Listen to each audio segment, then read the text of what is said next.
हिंदू धर्म में शारदीय नवरात्रि की तरह ही चैत्र मास में पड़ने वाली चैत्र नवरात्रि का भी खास महत्व होता है। ये हिंदू वर्ष की पहली नवरात्रि होती है, जिसके साथ नववर्ष विक्रम संवत का भी आगमन होता है। चैत्र नवरात्रि के दौरान भक्तजन पूरे 9 दिनों तक मां दुर्गा के विभिन्न रूपों की पूजा भक्ति में लीन रहते हैं। धार्मिक मान्यता अनुसार चैत्र नवरात्रि ऐसा समय होता है जिस दौरान मां दुर्गा पूरे 9 दिनों तक धरती पर वास करती है। इसलिए इस दौरान घर घर माता रानी की पूजा आराधना की जाती है। नवरात्रि का त्योहार पूरे 9 दिनों तक मनाया जाता है और घट स्थापना के साथ पूजा की शुरुआत होती है। आइए जानते हैं, इस साल चैत्र नवरात्रि की शुरुआत कब हो रही है, पहले दिन किस देवी की पूजा होगी, घट स्थापना या कलश स्थापना के लिए शुभ मुहूर्त क्या रहेगा आदि।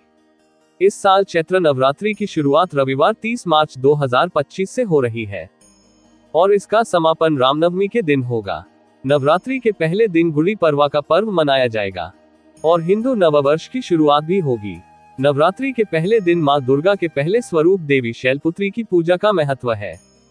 प्रथम स्वरूप होने के कारण ही नवरात्रि के पहले दिन इनकी पूजा की जाती है। मान्यता है कि देवी शैलपुत्री की पूजा आराधना करने से भक्तों की सभी मनोकामनाएं पूरी होती है।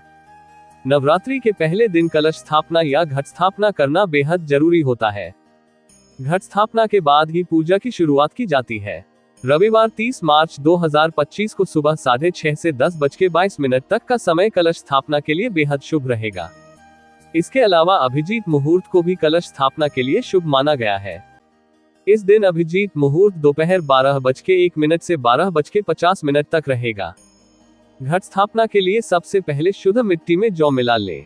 मां दुर्गा की प्रतिमा के बगल में ही मिट्टी को रखें और इसके ऊपर एक मिट्टी का कलश रखें। कलश में गंगाजल भरकर लोग हल्दी की गांठ, सुपारी, दूर्वा और 1 रुपये का सिक्का डालें। अब कलश में आम के पत्ते रखकर मिट्टी का ढक्कन लगाकर इसके ऊपर चावल, गेहूं या नारियल रखें। नारियल को रखने से पहले इसमें स्वास्तिक का चिन्ह बनाकर लाल रंग के कपड़े से लपेटकर कलावा जरूर बांधें। कलश स्थापना के बाद विधि विधान से मां दुर्गा और मां शैलपुत्री की पूजा करें। देवी को सफेद फूल, सिंदूर, कुमकुम, अक्षत, भोग आदि लगाने के बाद घी का दीपक जलाएं और मंत्र उच्चारण करने के बाद आरती करें।